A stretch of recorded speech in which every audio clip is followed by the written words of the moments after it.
ধরে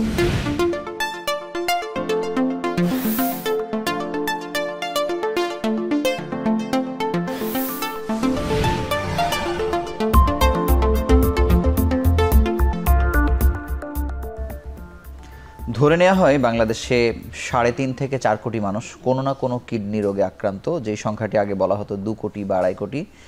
এই মানুষগুলোর জীবনেও রমজান আসে, তারা কি খাবেন কি খাবেন না, কিভাবে চলবেন, ডায়ালাইসিস যারা নিচ্ছেন তাদের অবস্থা কি হবে, এই যাবতীয় বিষয়ে আমরা কথা বলবো। আমাদের মাসব্যাপী রমজান মাসের অনুষ্ঠান রমজানের স্বাস্থ্য, আজকের বিষয় আমরা দিয়েছি কিডনি রোগীদের রোজায় করণীয়। এ বিষয়ে কথা বলতে আমাদের স্টুডিওতে উপস্থিত হয়েছেন স্বনামধন্য একজন নেফ্রোলজিস্ট। আমাদের সঙ্গে আছেন doctor Mohammad Nabiul Hasan Rana, senior consultant nephrology, Asgar Ali হাসপাতাল। আপনাকে স্বাগত জানাচ্ছি আমাদের অনুষ্ঠানে। ধন্যবাদ। মূল আলোচনায় যাবার আগে আপনাদের আবারও মনে করিয়ে দিতে চাই, আমাদের এই অনুষ্ঠানটি সহযোগিতা করছে আসগর আলী হাসপাতাল। স্যার, আপনার কাছে জানবো যে কিডনি রোগীদের কলেবর তো অনেক বেশি বেড়েছে, সেক্ষেত্রে এমন কি কোনো গ্রুপ আছে যারা রোজা রাখতে পারবেন না, সেই অবস্থায় তারা থাকেন, এমন কারা আসলে কিডনি রোগীদের মধ্যে? এখানে তো কিডনি রোগ বলতে অনেক রকমের অসুখ আছে। একটা হচ্ছে ক্রনিক কিডনি ডিজিজ, যেগুলো দীর্ঘমেয়াদী কিডনি ফেলিওর বলি আমরা। আর একটা হচ্ছে অ্যাকিউট কিডনি ইনজুরি, যেটা আকস্মিক কিডনি বিকল। আবার এছাড়া অন্যান্য কিডনির রোগগুলো যেগুলো আছে, যেমন পাথরজনিত কিডনির সমস্যা হতে পারে, কিডনিতে ইনফেকশন হতে পারে, এরকম নানাবিধ অসুখ বিসুখ আছে। তো এখন এক এক রোগীর এক এক রকমভাবে আমরা এটা ক্যাটাগরাইজ করি। তা আমরা যদি সবচেয়ে বেশি প্রিভ্যালেন্ট, যেটা আপনি বললেন যে কিডনি রোগীর সংখ্যা এত ৩.৫ কোটি, এটা আসলে বেসিক্যালি আমরা দীর্ঘমেয়াদী কিডনি ফেইলিওর যেটা, সেটাকে বেশি হাইলাইট করতে চাই। কারণ দীর্ঘমেয়াদী কিডনি রোগী, যেটাকে আমরা ক্রনিক কিডনি ডিজিজ বা সিকেডি বলি, কিডনি বিকল, ধীরে ধীরে ধীরে ধীরে কিডনি বিকল হয়ে যেটা আর ফেরত আসবে না, এই ধরনের রোগীদেরকেই আমরা বেশি করে এমফ্যাসিস দিতে চাই। কারণ এই ক্রনিক কিডনি ডিজিজ রোগীগুলোই শেষ পর্যন্ত হয় ডায়ালাইসিসের দিকে চলে যাবে অথবা কিডনি ট্রান্সপ্ল্যান্ট করতে হবে। তো এই ক্রনিক কিডনি ডিজিজের কতগুলো ধাপ আছে, পর্যায় আছে, ধাপ ১, ২, ৩, ৪ করে ৫ পর্যন্ত। এটা পর্যায় ভেদে আমরা সাধারণত সিকেডি স্টেজ 4 and 5 তাদেরকে আমরা বেশিরভাগ ক্ষেত্রে রোজা রাখতে আসলে আমরা মানা করি, কারণ সেখানে তার ইলেকট্রোলাইট ইমব্যালেন্স, ডিহাইড্রেশন, এগুলো কতগুলো ব্যাপার নিয়ে তার কিডনিতে আরও একটু সমস্যা বেশি হয়ে যেতে পারে। তাই সে হয়তো ডায়ালিসিস পর্যায়ে চলে যেতে পারে। সো স্টেজ 4, স্টেজ 5 এদেরকে শুধুমাত্র। এই সংখ্যাটি আনুমানিক কেমন হতে পারে বাংলাদেশে, যদিও পরিসংখ্যান সঠিক নেই আমাদের হাতে? মানে সেটিকে আমরা ১ লাখ বলতে পারি বা আরো অনেক বেশি বলতে পারি, সেই সংখ্যাটি কেমন আসলে? না, এইভাবে কোনো সংখ্যা বলা যাবে না আসলে। আচ্ছা, যাদের আসলে কিডনিতে পাথর হয়ে গেছে, মানে অপারেশন করতে হবে বা ভুগছেন, তাদের রোজা রাখার ব্যাপারে বা তাদের জন্য সতর্কতা কি? আচ্ছা, যাদের কিডনি পাথরজনিত রোগে ভুগছে তাদের তো সাধারণত পানি আমরা একটু বেশি করে বাড়িয়ে খেতে বলি। তো তারা যদি রোজা রাখতে চায়, রোজা রাখতে পারবে, তবে সেক্ষেত্রে পানির পরিমাণটা যেন ওনারা ইফতার থেকে সেহরি পর্যন্ত যে সময়টা, সেই সময়টার ভিতরে পানির পরিমাণটা যেন ওনারা পর্যাপ্ত পরিমাণে ওনারা কনজামশন করতে পারে, সেই দিকে আমাদের সচেতন থাকতে হবে। কারণ ইফতার থেকে সেহরি পর্যন্ত সময়টুকু তো আমরা খেতে পারি। সো এই সময়ের ভিতরে আমরা বলি যে মিনিমাম ২.৫ লিটার থেকে ৩ লিটার পানি যেন উনি পান করেন। আচ্ছা, কোন রোগীদের জন্য আসলে বেশি পানি খাওয়া উচিত, কাদের স্বাভাবিক খাওয়া উচিত বা কাদের কম খাওয়া উচিত, এটার কোনো ক্যাটাগরি আছে কিনা? খুবই একটা উপযুক্ত প্রশ্ন আপনি করেছেন। কারণ এই পানির ব্যাপারটা সাধারণভাবে সবাইকেই বলা হয় যে কিডনি ভালো রাখতে হলে পানি বেশি করে খান, কিডনি ভালো রাখতে হলে পানি বেশি করে খান। এই কথাটা একেবারেই ঠিক নয়। কারণ কতগুলো কিডনি রোগ আছে, যেমন সিকেডি যেটা বললাম, সিকেডি স্টেজ 4, 5 গিয়ে যখন শরীরে কিডনি পর্যাপ্ত পরিমাণে পানি শরীর থেকে বের করতে পারে না, কিডনির কার্যক্ষমতাটা কমে যায়। যখন আমরা বলি কিডনির কার্যক্ষমতাটা হচ্ছে প্রতি মিনিটে কতটুকু ফিল্ট্রেশন ফাংশন করে, সেটাকে আমরা বলি GFR। এই GFRটা যখন 30-এর নিচে নেমে যায়, তখন কিডনি পানি থেকে, বডি থেকে পানি এবং অন্যান্য বর্জ্য পদার্থগুলোকে সঠিকভাবে বের করতে পারে না।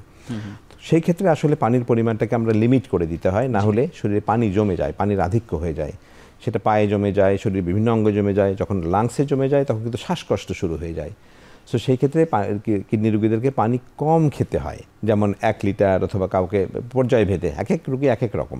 ডায়ালাইসিসের রোগীরা, যাদের ডায়ালাইসিস নিয়মিতভাবে চলছে ২ বার বা ৩ বার, তারা কি আসলে ডায়ালাইসিস রাখা অবস্থায় তো রোজা বোধহয় রাখতে পারেন না, কিন্তু তারা যদি সন্ধ্যার পরে বা রাতের সময়ে যদি কেউ ডায়ালাইসিস করে, তিনি কি রোজা রাখতে পারেন?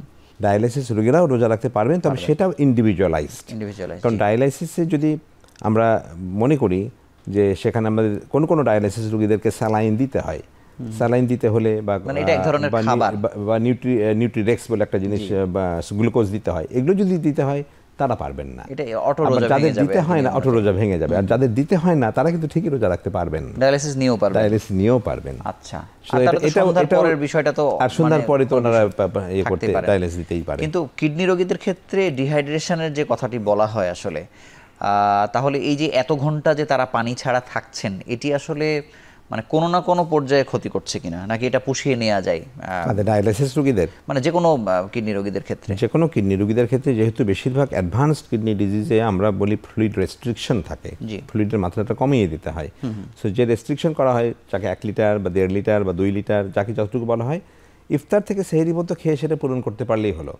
আল্লাহ তাআলা এমনভাবে কিডনিটা তৈরি করেছেন যে একেবারে কম পানি খেলেও কনসেন্ট্রেটেড ইউরিন তৈরি করে সেটাকে ব্যালেন্স করে ফেলেন। আবার কেউ যদি পানি বেশি করে পান করে ফেলে তাহলেও আবার সেটা ডাইলিউট ইউরিন বের করে দিয়ে ব্যালেন্স করেন। তো অবশ্যই সেটি ইফতারের পরে তাকে খেয়াল রাখতে হবে যে আমি এটা চাহিদা পূরণ করতে পারছি কি পারছি না। আপনাকে অসংখ্য ধন্যবাদ। আমরা ছোট্ট একটি বিরতি নিয়ে আবার আলোচনায় ফিরছি।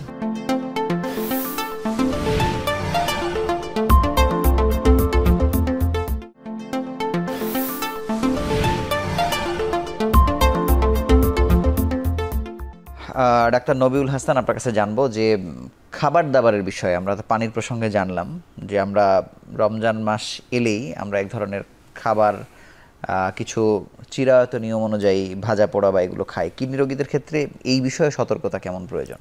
অবশ্যই এটা খুবই প্রাসঙ্গিক।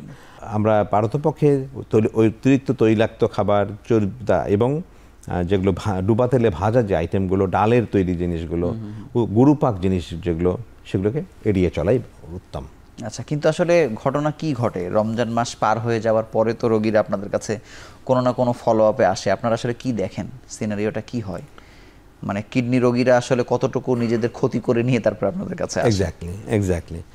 এই জন্য রমজানের আগে থেকে যদি সচেতন হয়ে যায় কিডনি রোগীরা, মানে রমজানের আগেই যদি ডাক্তারের কাছে গিয়ে বলে যে আমরা কি খাবো না বা কিভাবে চলবো, তাহলে ব্যাপারটা অনেকখানি ইজি হয়ে যায়। রমজানের সময় অলরেডি তো ক্ষতি হয়েই যায় এবং দেখা যায় যে রমজানের সময় যে খাদ্যাভ্যাস এই পরিবর্তন হওয়ার কারণে কিডনি ফেইলিওরের মাত্রাটা অনেক বেড়ে যায় প্রায় ক্ষেত্রেই। জি। আচ্ছা, প্রতিস্থাপনের রোগী যারা, তারা তো একেবারে এন্ড স্টেজের মানুষ, আবার নতুন জীবন তারা আসলে পাচ্ছে। তারা প্রতিস্থাপনের পরে কতদিন পর্যন্ত তার আসলে রোজা রাখা উচিত হবে না আপনারা মনে করেন? কিডনি ট্রান্সপ্ল্যান্ট পেশেন্টের করার পরে তাদের কিডনি ফাংশন কিন্তু সম্পূর্ণ নর্মাল হয়ে যায় এবং নর্মাল হওয়ার পরে তারা সাধারণত 1 বছর পার হওয়ার পরে কিডনি রোজা রাখার মতন সক্ষমতা অর্জন করতে পারে। প্রথম 1 বছর আমরা নিষেধ করি, কারণ তাদেরকে যে ইমিউনোসাপ্রেসিভ ওষুধগুলো দেওয়া হয়, এই ওষুধগুলো একেবারে ঘন্টা মেপে দিতে হয়, একেবারে ঠিক 12 ঘন্টা পর দিতে হয়, কোনোটা ঠিক 8 ঘন্টা পর দিতে হয়। এটা করতে গেলে আমাদের তো ফাস্টিং রোজা প্রায় 14-15 ঘন্টা হয়ে যায় আমাদের কাছে, তো এর ভিতরে কভার করে না। এই জন্য প্রথম যখন এই ইমিউনোসাপ্রেসিভ ওষুধগুলো খেতে হয়, প্রথম বছরটা আমরা একেবারে মানা করি। 1 বছর পরে গিয়ে তখন ইন্ডিভিজুয়ালাইজড ওষুধের মাত্রাগুলো কমে যায়, তখন যে ওষুধগুলো কমে গেল, যাদের কিডনি ফাংশন তখনও ভালো থাকছে, তাদেরকে আমরা অনেকেই রোজা থাকতে অনুমতি দেই। কিন্তু বাংলাদেশে এই যে 3500 বা 4500 আমরা যাই বলি না কেন, কিডনি প্রতিস্থাপন যাদের হয়েছে, মানে এদের অনেকের তো আবার কিডনি বিকল হয়ে যায় আবার নতুন করে। মানে এই ক্ষেত্রে কোন কারণগুলো আপনারা আসলে দেখেন বা খেয়াল করেন বা আপনারা জানেন? কিডনি প্রতিস্থাপনের পরেও মানে ওষুধ হয়তো ঠিকমতো খাচ্ছে না, বেশিরভাগ ক্ষেত্রেই দেখা যায় যে ফলো আপটা ঠিকমতো হয় না। এটা খুব ইম্পর্টেন্ট যে দেশে বা দেশের বাইরে যেখানে প্রতিস্থাপন করুন না কেন, অবশ্যই তাকে একজন কিডনি বিশেষজ্ঞের তত্ত্বাবধানে রেগুলার ফলো আপ থাকতে হবে। আর 2 নাম্বার হচ্ছে যে ওষুধগুলো ব্যবহার করি ওটা রেগুলার ফলো আপ করে ওষুধ ফাইন টিউনিং করতে হয়। এই টিউনিংয়ে একটু অসুবিধা যদি হয়ে যায় তাহলে কিডনি আবার রিজেকশন হয়ে যায়, ফেইলিয়ার হয়ে যেতে পারে।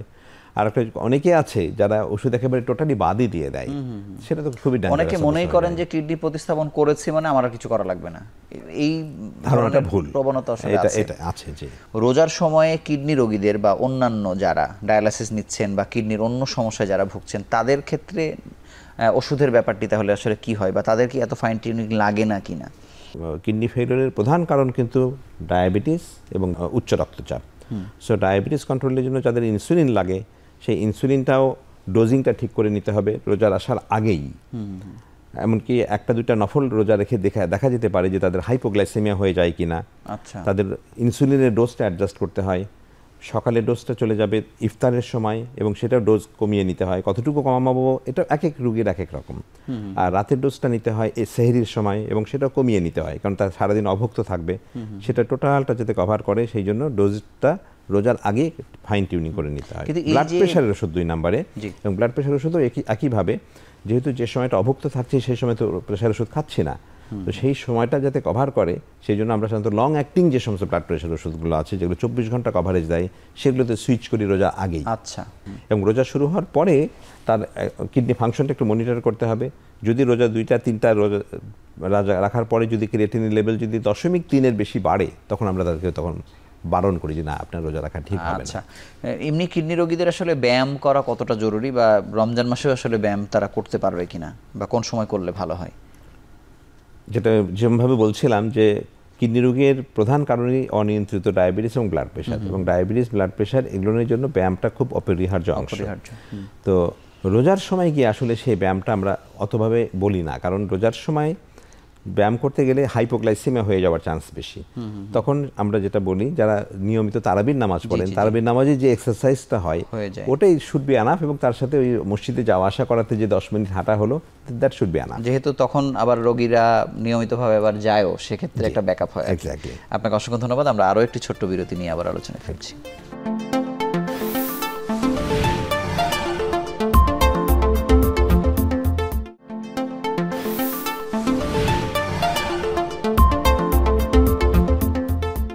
ডাক্তার নবীউল হাসান, আপনার কাছে জানবো যে বাংলাদেশে আমরা জাতীয় কিডনি ইনস্টিটিউটকে একটা মাদার ইনস্টিটিউট হিসেবে ধরি, যেখানে সব ধরনের রোগীরাই কিডনির ক্ষেত্রে যায়, কিন্তু কর্পোরেট হাসপাতাল হিসেবে আপনার কিডনি বিভাগকে আসলে আপনি কোন মানে আসলে রাখবেন?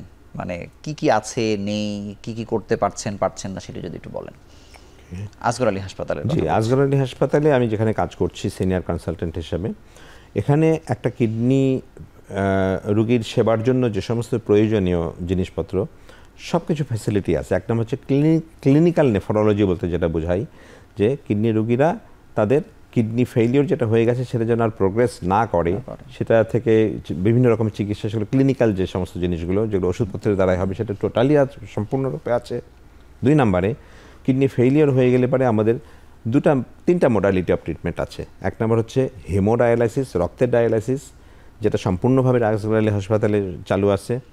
2 নম্বর হচ্ছে পেরিটোনিয়াল ডায়ালাইসিস, যেটাকে আমরা বলি CAPD, continuous ambulatory peritoneal dialysis, পেটের একটা ডায়ালাইসিস, যেটা পেটে আমরা একটা ক্যাথেটার সেট করে দিই এবং ঘরে বসে পেশেন্ট এই ডায়ালাইসিসটা নিতে পারে। 3 থেকে 4 বার করে 2 লিটার ফ্লুইড এক্সচেঞ্জ হবে, উনি ঘরে বসেই নিতে পারবেন, যেটা হোম ডায়ালাইসিস। সেই ফ্যাসিলিটিও আমরা আসগর আলী হাসপাতালে এই সেটিংগুলো করে দিতে পারি। এই হোম ডায়ালাইসিসের সংখ্যা তো বাংলাদেশে ওভারঅলি খুব কম। আপনাদের এখানে কেমন সংখ্যা? আমরা রেগুলার এখন করছি, এবং সংখ্যাটা সেই আশানুরূপভাবে এখনো বাড়ে নাই। রোগীর ভিতরে সচেতনতাটা কিছুটা কম আছে এখনো। কারণ সুবিধা হচ্ছে যে সে তো অন্যান্য সব কাজ করতে পারে আর কি এই dialysis. G, home dialysis is the best dialysis. হয়তো খরচ একটু বেশি, একটু সবকিছুটা বেশি। এই পর্যায়ে এসে বাংলাদেশের এই ক্রাইসিসে আসগর আলী হাসপাতালের কিডনি প্রতিস্থাপনের দিকে যাওয়া উচিত কিনা, বা কোনো প্রস্তুতি আছে কিনা? আমাদের প্রস্তুতি আছে আমাদের, এবং কিডনি ট্রান্সপ্ল্যান্টের ক্ষেত্রে একটা প্রধান ব্যারিয়ার ছিল যে ডোনারের অপ্রতুলতা, এবং ডোনারের অপ্রতুলতার প্রধান কারণ ছিল আইনে শুধুমাত্র ফার্স্ট ডিগ্রি রিলেটিভ তারাই শুধু দিতে পারতো। তো আপনি শুনে 22 জোড়া বা 23, যে এখন এই স্পেকট্রামটা কিছুটা বেড়েছে।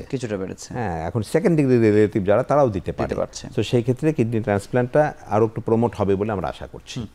আমরা যদি কিডনি রোগীদের কথা নাও বলি, একজন সুস্থ মানুষ যিনি রোজা রাখছেন তারও কিডনি সুরক্ষায় রাখার জন্য রমজান মাসে তাদের জন্য আপনার কি পরামর্শ? সবাইকে কিডনির কথাটা খেয়াল রাখা দরকার, এই জন্য যে ওই যে ডিহাইড্রেশনের যে ব্যাপারটা প্রথমে আপনি কথা বললেন, সো একজন সুস্থ মানুষের যে পরিমাণ খাওয়া দাওয়া করা দরকার, যে পরিমাণের পানি প্রয়োজন, সেই পরিমাণটা যেন আমরা ব্যালেন্স ওয়েতে চলতে পারি, এবং ইফতার থেকে সেহরি পর্যন্ত যে খাওয়া দাওয়া এর ভিতরে যেন পর্যাপ্ত পরিমাণ পানি যেটা অ্যালটমেন্ট আছে সেটা যেন গ্রহণ করি, এবং অতিরিক্ত এক্সেসিভ সোয়েটিং হয় বা এক্সেসিভ লেবার হয় এরকম কাজকর্ম যেন আমরা না করি। খাওয়া দাওয়ার ব্যাপারে এক্সেসিভ ফ্যাটি খাবার দাবারগুলো, অতিরিক্ত প্রোটিন বেশি যেগুলো, সেই খাবার দাবারগুলো যাতে অ্যাভয়েড করে চলি। আর ইনফ্যাক্ট রোজার ভিতরে কিন্তু লাইফটা অনেকটা আরও ডিসিপ্লিনড হয়ে যায়, কারণ সময় মতো প্রত্যেকটা জিনিস ডিসিপ্লিন হইতে হয়।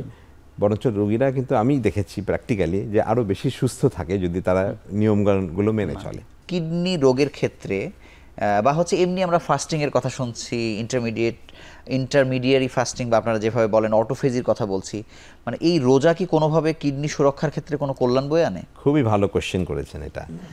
অবশ্যই এই যে আল্লাহ পাক এমনভাবে সিস্টেমটা তৈরি করেছেন, এই যে আমরা 12-14-15 ঘন্টা না খেয়ে থাকছি, এই না খাওয়ার ফলে আমাদের ওয়েট রিডাকশনে হেল্প করছে, জি। এক নাম্বার 2, ইউরিনের যে কনসেন্ট্রেটিং অ্যাবিলিটি সেটাও কিন্তু রিকভার করতেছে, কারণ যতক্ষণ আমরা পানি খাচ্ছি না তখন ওই ইউরিন কনসেন্ট্রেটেড ইউরিন তৈরি হচ্ছে, সেই ক্যাপাসিটি, ইউরিনের একটা ট্রিমেন্ডাস ক্যাপাসিটি, সেই ক্যাপাসিটি সে ফেরত আসতেছে। 3 নাম্বার হচ্ছে ওয়েট রিডাকশন বললাম, ব্লাড প্রেশার কন্ট্রোলে হেল্প করছে, ডায়াবেটিস কন্ট্রোলে হেল্প করছে। এটা একটা বড় একটা নিয়ামত যে সুস্থ থাকার জন্য। আপনাকে অসংখ্য ধন্যবাদ এবং আমাদের সঙ্গে যুক্ত হওয়ার জন্য আবার অভিনন্দন জানিয়ে আপনার কাছ থেকে বিদায় নিচ্ছি। আপনাকে অনেক ধন্যবাদ। আমরা শুরুতেই বলছিলাম যে কোনো না কোনো কিডনি রোগে আক্রান্তের সংখ্যা 3.5 থেকে 4 কোটি হতে পারে, তবে খুব কম সংখ্যক মানুষই আছেন যারা রোজা মোটা দাগে আসলে রাখতে পারবেন না। তবে আসলে প্রত্যেকটি ব্যক্তির গল্প আসলে আলাদা, যারা রোগে আক্রান্ত, যারা ডায়ালাইসিস নিচ্ছেন বা কিডনি রোগে আক্রান্ত, যারা নিয়মিত চিকিৎসকের কাছে আসেন, তারা অন্তত একবার রোজার আগেই বা রমজান যেহেতু চলে এসছে, আপনারা এখনও একবার পরামর্শ নিয়ে থাকলে অন্তত কিডনি সুরক্ষায় থাকবে এবং আপনি নির্বিঘ্নে সুন্দরভাবে রোজা রাখতে পারবেন। এই ছিল আজকের পর্বে। আগামী পর্বে আবারও নতুন কোনো বিষয় নিয়ে হাজির হব। সেই সময় পর্যন্ত ভালো থাকুন, সুস্থ থাকুন।